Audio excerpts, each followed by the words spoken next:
So, nice. How are you? Tip top. Yeah, good. Thank you. Nice. Doing good, thanks. Gentlemen, I'm going to start with an introductory question to each of you. And afterwards, just going to start an open discussion about scaling and see where it takes us. All right? Cool. Perfect. Christian, I'm going to start with you. You have a broad background in education. In 2017, you founded a company offering private lessons for students. Kids wanted to have more school material online. One thing led to the other. And in 2020, you co-founded evulpo, an e-learning platform that offers learning material for curriculum-relevant school topics, supporting kids from 9 to 19 years old. Now, your case is very interesting. By today, you raised more than 11 million. You have 30 full-time employees. You're already active in 7 countries. And you have served more than 100,000 students, teachers, and parents. Now, my first question would be, can you explain to us and to the audience what the scaling stage actually is? I mean, it's a really good question. Thanks for the introduction. I had a small discussion with my co-founders, for example, about the word scaling, since I think the word scaling is used really in a lot of different ways. And I think also in reality, scaling means a lot. So in our case, for example, scaling was meaning that we go to a lot of countries, to 7 countries, and in all the countries, we created offices where we created learning material, like we did in Switzerland. But, and I think this is really important when we talk about scaling, with less costs than we had in Switzerland. So scaling does not only mean growing or something like that, it means growing without using the same amount of resources like we used in the past. So this is, for example, one thing that scaling was meaning to me and to our company. Another thing, of course, would be then in the marketing field, for example, where scaling is meaning that we go in these countries, we acquire user, and over the course of time, we acquire them cheaper and cheaper. So, for example, that for the same amount of money, we don't win 1,000 users, but 2,000. And then in the next month, for the same amount of money, we don't win 2,000, but 3,000, or 4,000 for less money, and so on and so on. So their scaling is something different, but as well, it has to do with the ratio between growing and the resources that we use for this growing. So I would say these 2 things is scaling for us. Not only these 2 things, but especially these 2 things. Got it. Can you describe to us what the situation was like when you realized, hey, now we need to enter the scaling stage? Where were you? How big were you? When did you decide, okay, now we're going to scale? I mean, my background is in education. I also did a PhD in philosophy, for example. In the philosophy, then we discussed always about terms. And when I discussed terms like scaling, I would say in the first second where we earned a single cent or a Schweizer Franken or something like that. In the first second, then, of course, the scaling process started. And I asked myself, and especially Jonas, the CFO, asked himself, how the hell can we organize the second Franken with less resources? So scaling was starting in the second where we made the first Franken, I would say, or in the second where we created the first learning video, for example. Because the second learning video, then the idea was to produce a better learning video for a little bit less Franken, and so on and so on. So scaling started really with the foundation of the company. At the same time, or at a similar time, the scaling process started, I would say. Got it. Cool. Thank you very much. Patrik, I'm going to continue with you. Actually, we know each other since quite a while. Patrik and I actually shared a flat together as students. And I still remember today that we had those neon lights in our kitchen that were attached to a clock so that every minute the light would go on and off 24/7 for several years because he was conducting endurance tests on the lamps. Thank you for that, by the way. Now, out of this university project at ZHAW, that actually turned into a real company.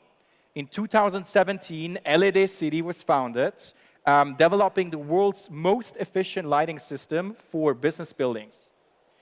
Now, Patrik, your case is a little bit different than the one from Chris, because you bootstrapped the company 4 years, you reached 7 digits in 2019, and then in 2021, you raised 2 million seed round. You have 35 full-time employees, you operate in 3 countries, and by today already over 300 clients. Patrik, being a bootstrapped company and coming that far, why did you suddenly decide to raise funds in 2021? Yeah, good question as well. So I would say it was quite similar in terms of internationalization. Because in Switzerland, you can build your own sales team, your engineering team. But what we realized were 2 things. Like one thing is like when you build an R&D team in Switzerland, that's quite expensive. So we do hardware development, software development. We have our own sales teams, but that needs a lot of funding. It's doable in Switzerland, but as soon as you start new offices abroad in Spain and Germany, I think the funding is just important. And it's also about speed. And I would say you need to find, like for your sector, the right speed where you want to go in. You want to be always a bit the fastest, but you don't need to be too fast so that you're scaling too fast and inefficient, I would say. That was, at least in our case, very important to find like the right balance for speed. Got it. So you're saying that basically getting in the funding gave you the ability to scale quicker. Were there any factor, like other factors, apart from speed, that also like give you a better ability to do that? Yeah, it's a lot of investment decisions which you have to do. Sometimes you want to employ a person which is more senior, so they cost more. And if you're bootstrapping, you're always like, okay, 1 franc more, 2 francs more, okay, I can do that, but 3 francs is too much. So you can't make like big steps. And as soon as you start fundraising, you have just more possibilities. You take more risks, but also more possibilities. And I think that can help a lot, yeah. But I would always check on your industry. Like if you're in an industry which is growing very fast, you need to fundraise. Otherwise, I think you have no chance. But if you're in a real estate industry like we are, I think you have kind of a comfortable position that you're not need to do like VC funding, raising 50 million. That's not necessary at the end. Yeah, cool. Thank you. All right, last but not least, Marcus. So you're definitely the most seasoned entrepreneur in this panel. You spent years in the telecommunications and entertainment industry. You built up Swiss Sign from 0 to 19 million in revenue. You're a board member in multiple companies, and since more than 1.5 years, you're now the CEO of bachelor. Now, I think bachelor does not need much of an introduction, but just to share some insights with the audience as well about bachelor. So bachelor offers the easiest to handle cloud-based business and accounting software, has around 200 full-time employees by today, primarily focused on the Swiss market and already having over 70,000 clients. Marcus, what does scaling mean in such an advanced stage of the scaling process? I would say it's still searching for excellence on an everyday basis. I think it's very important that all kind of processes, all kind of cultural setup we have in place, it remains very in terms of performance. When we have taken over the CEO journey on Bex, so we had 40,000 clients, now we have 70,000 clients. We had 100 employees, now we have 200 employees. I think at the end, the core for that success is for sure the employees, but you need to still keep the value. This transformation within the value, within the culture, is very important in order to be successful for such kind of transformation. Being before kind of a startup environment, you have a lot of people which are, let's call it generalists. But now in scaling up, you need much more specialists. You have a kind of a chaotic way in the startup manner, but as soon as you start scaling up, you need to have processes without then keeping the focus on the customers, but still you have some internal, let's say, process which needs to be set up in order to scale up, in order to be capable of providing such kind of a client base. And so therefore we are in the middle of searching for that excellence on a daily basis. Thank you. Now, you just also mentioned like the product and the technology before, and I mean, if we talk about tens of thousands of clients or going from 40 to 70,000 clients, scaling is not just about marketing and sales. I think also that product and tech becomes a very important role in that, and like, you know, creates new challenges. How do you deal with that? I mean, just the entire infrastructure to be possible to serve 20,000 clients and suddenly 50 and going on and more and more. How do you deal with that? We have the CTO of us is here as well. For him, it's kind of a stretch because sometimes you need as well to modernize the system, which is now 10 years old, by the way. So you need to recode a little bit the platform, but nevertheless, people and customers want to have as well certain innovations. So this kind of balance to really do the right thing in terms of modernization, but as well being capable of innovation, it's not always an easy discussion within the company, but still it needs to be done in order to be capable of serving now 70,000 customers, going to 80 to 90,000 customers for doing so. Yeah, cool. Thank you very much. So, gentlemen, I'd like to start the open discussion round here. My first question would be, how did you actually realize that you are in the scaling stage? So, were you aware of what's coming and what needs to happen? Could you prepare for that, or were you just more in a continuous mode and, hey, we just need to grow more? How was that for you? Probably I can take that one. I was in a luxury situation because I'm only 1.5 years with Bexio now, and at that time it was already a request of doing scaling up to really bring the company forward. And all my pre-CEOs have done a great job, but now it's really the scaling phase and to go on a national basis to extrapolate the number of customers. So therefore, for me, it was a clear job description of doing so. It's probably a little bit different from you two guys, where you have been starting from scratch and now going into that scaling phase. For me, the mission was clear: grow, grow, grow, and that's what we have done so far. I mean, now I have a story in mind. After the first funding round, of course, we had a big plan to go international and so on, and on paper all was perfect. But suddenly Estrella, who was leading Spain, so the content production for Spain, had a phone call in Spanish. And I said to the other guys, hey, look at this lady is talking Spanish here. Where are we now? All these people talk Spanish and Portuguese and Italian and so on. Of course, on paper, we knew exactly that we will and that we are going to scale. But when then all these languages were coming into the office and so on, then I would really say this was a moment where I realized, oh, this is now what scaling means in reality, so not only on paper. So this is really what I remember when you say it's a job description. In our case, it was like a pitch and then an office situation. Just to follow on that back, like, do you felt sometimes that you're now ready to scale and now I go big, or was it like all time the same? You always wanted to grow, or was there like a trigger point where you thought, okay, now I'm really ready, everything is set up, structures are here, or you're like building the structures up on the way? I mean, in theory, I would say we all said we are super ready from beginning on. In reality, then it was really different. I was asking myself, about what are these people talking now in Spanish? I have no idea. Is this good what these people are doing and so on? So I would say in reality it was different. In theory, we always wanted to go big in that sense with the learning platform. But in reality, of course, we were struggling a lot and so on. I mean, I guess you know you have similar experiences here. But it's cool what you're saying. Yeah? I experienced that as well a little bit from the startup to the scaling. All of a sudden, not everybody knows everything about within the company. So you need to start trusting the other people. You need to say, okay, this is the right people in marketing. He does a great job. I trust him what he's doing. Whereas in the startup, you always say, you can do a bit another writing. You can do a little bit better than that one. So I think the matter of trust is a huge kind of a way into the scale phase, because you need to rely on people, what they're doing. And you need, based on their job description, whatever, they have a kind of a specialist job description, you need to rely on the best people in there. It's completely different than in the startup. I mean, you are the most experienced. Can you tell us, young guys, what are the 3 things that we have to focus most when it comes to scaling? So which, let's say, characteristics of peoples or talents or something like that, which we have to focus most?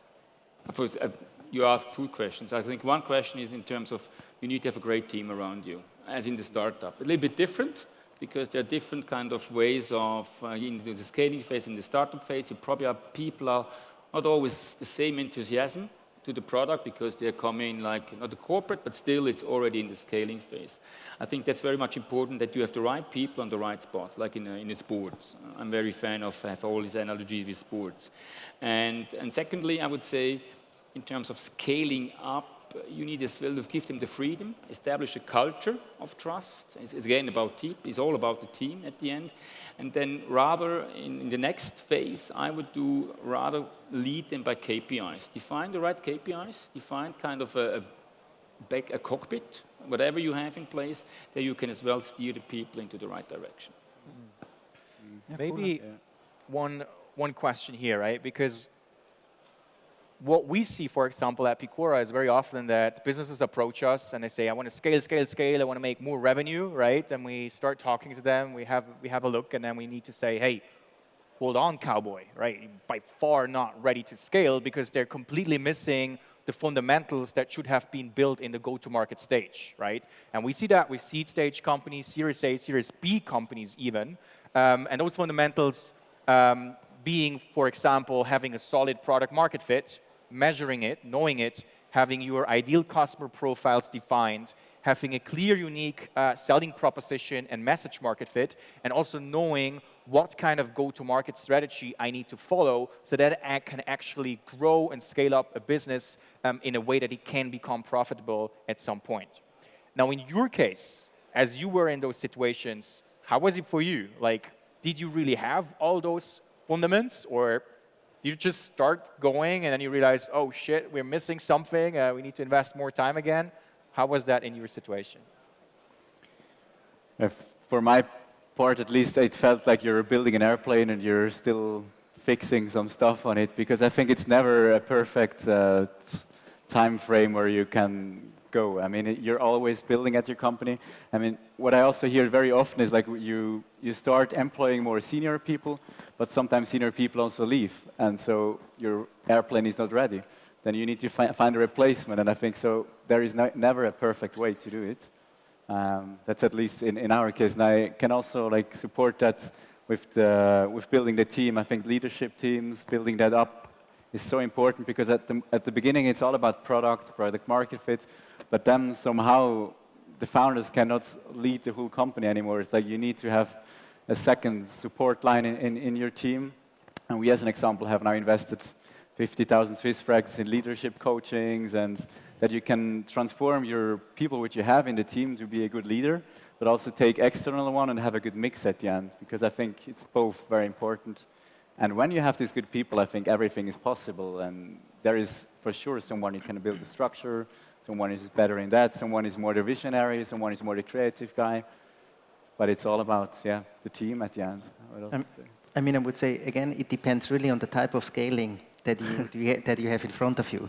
If you want to scale, for example, a product in different countries, and if it's more about translations, etc., etc., etc., I think a lot of people here would agree that this type of scaling is possible quite early in a company. If you want to scale and you want to, for example, organize really Champions League unit economics in a lot of different markets with a tech platform, that is quite harder to achieve. So this is not so easy. And to achieve this position where you say, I'm ready for this type of scaling, this is probably a little bit later possible than the first type of scaling. So again, I would say we should use the word scaling really carefully.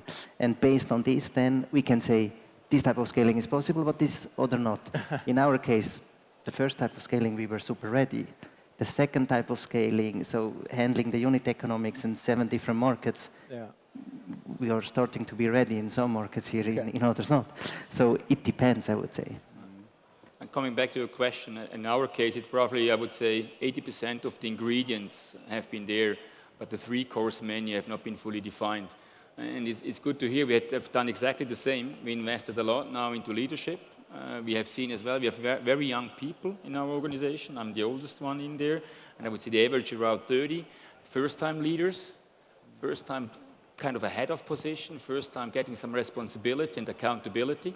And so therefore we invested a lot as well in the kind of this middle management in order to empower them to become a great leader, in order to bring it down to the organization. Yeah. Okay, so I hear a lot of people challenges you're mentioning, right? So if we get honest with each other, when this airplane was built and you decided to, take off, what was the first thing that fell apart? What were the biggest challenges you were facing when you really went on this journey? I mean, you asked this also in the call that we had a few days ago. I also there were so many problems. I have to think a lot of. The biggest one? For me, it's again the team.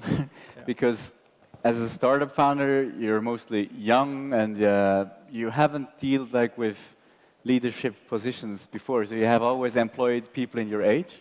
And I think as soon as you start employing people which have more experience, it's completely different people, and you need to can also understand what they want, and it's a completely different field.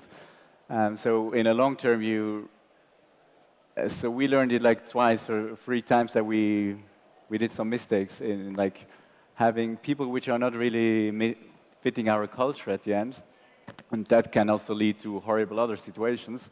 But that was for me like one of the most important lessons, to take care and who you really take into your leadership team, and also develop the people up, because just giving someone a leadership position and saying, okay, you're now the leader or you're the head of, it's not what you should do. It's like you need to transform them to really understand what it is to be with people and lead them and motivate them each day.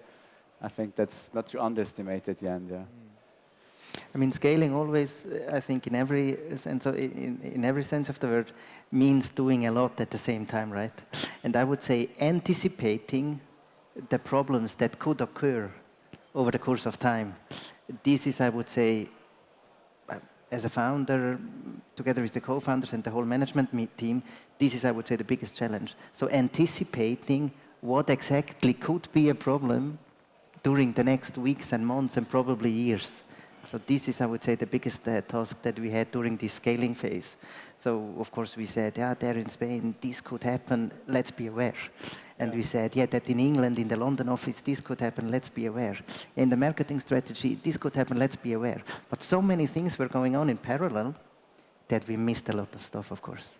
And I would say during the scaling phase, the hardest thing, in my opinion, is to anticipate the stuff that could be of damage for the company.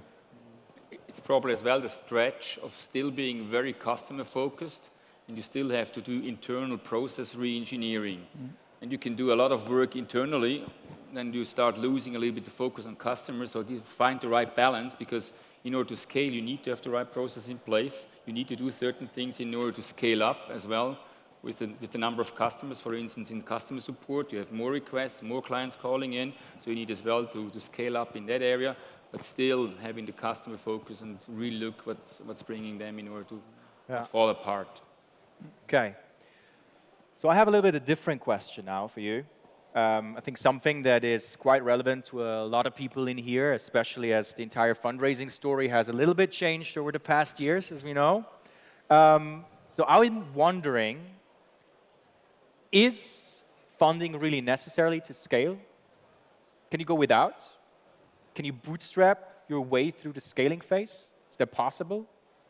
I mean, again, I would say if you want to be a unicorn, I would say it's impossible to do it without scaling, unless you already built a unicorn in the past days.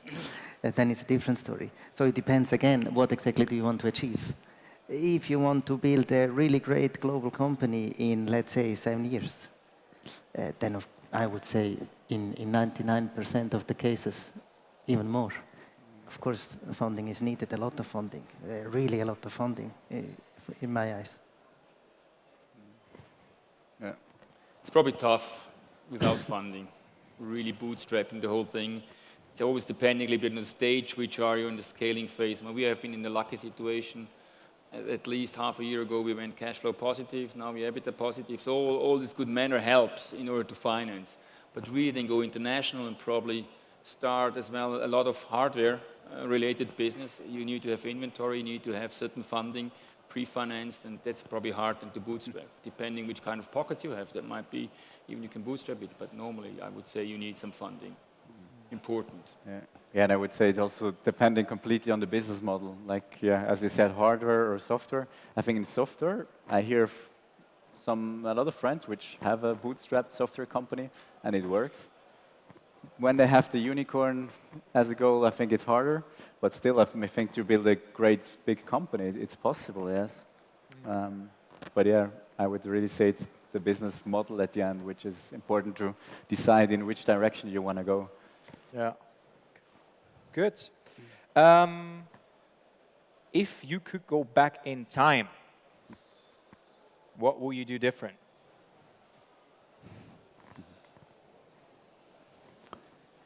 I know a lot of things. A lot of course, things, right? I'm probably the oldest one. I would do a lot of things differently.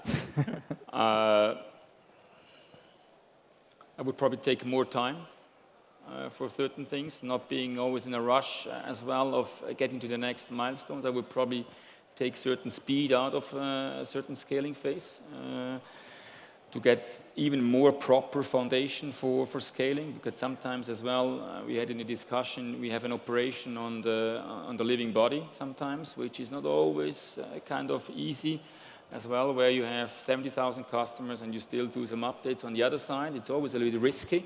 So therefore, probably I would set a better foundation, or at least to try to set a better foundation in that one, take more time on that one. Not years, but at least 3 to 4 months, I would.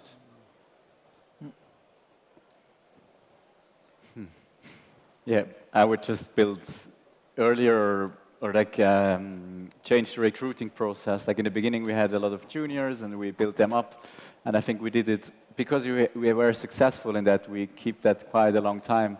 I think we should realize earlier that even if it's working good, we should go more in a mixed junior-senior mix at the end in the team. That I would have done earlier. And there are tons of other things, but I would say that's the most important one. I would agree with what you said with the senior. We discussed before this event here a little bit about this. To bring in a lot of senior people or a few senior people early enough is definitely a super important thing. Where we also thought in the beginning, I don't know, these young people have so much power, it's also cool with them. But I think this is a really big point, especially in a tech environment. I mean, it's really important to have good tech people. 2 really good tech people are here. I don't know where exactly in the audience. I mean, it's really key, I think, to have senior tech people if you're having a tech business, or senior other people in other businesses, of course. I think this is a really good point from you. And if you can afford it at the end. I think it's always easier to say, okay, take senior people, but at the end you need to pay them, and exactly. That's mostly the hard point. That's again the funding situation. Yeah, when you bootstrap, then it's harder. Exactly. So even for that, it's good to raise funds, because then you can do it. Okay. Cool. So if I wrap that up, right, I would say we can say it's possible to bootstrap until your go-to-market stage, but then when it's ready to scale, take more time to build the needed foundations, bring in more senior people, because otherwise you cannot handle it anymore. And to bring those in, most likely, you actually need really to fundraise so that you can actually do that accordingly. Anything to add? Thanks for the moderation. Yeah, all right. Then let's wrap it up. Yeah. Thank you very much for coming. And be not too shy to approach these handsome men when they're walking around later. Still a lot of wisdom to win from them. Thank you very much. Thank you.